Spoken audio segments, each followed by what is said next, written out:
Mahilig ka bang mag-staycation? Pwes, meron akong ibibigay sa inyong idea.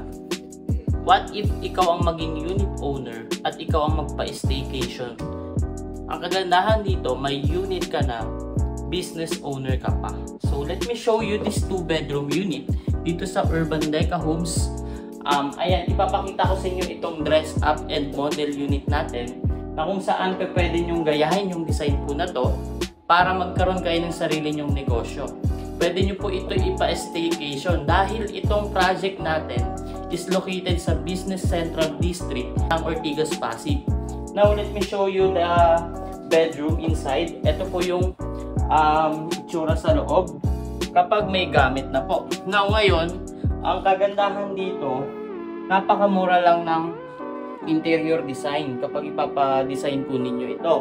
Ngayon, punta tayo sa may kabila.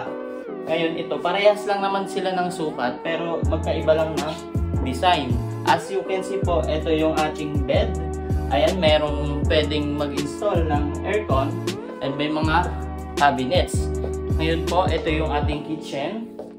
Ayan po, and additionally, ito pong toilet and bath. Talagang na-maximize yung bawat space at sukat. Talagang mag-i-enjoy po yung magiging client po natin kapag ipapa-staycation natin ang sarili nating unit. Bukod doon, kikita ka na, may investment ka pa. So, saan ka pa ba mag-i-invest? Dito na sa Urban Deca Homes Ortigas.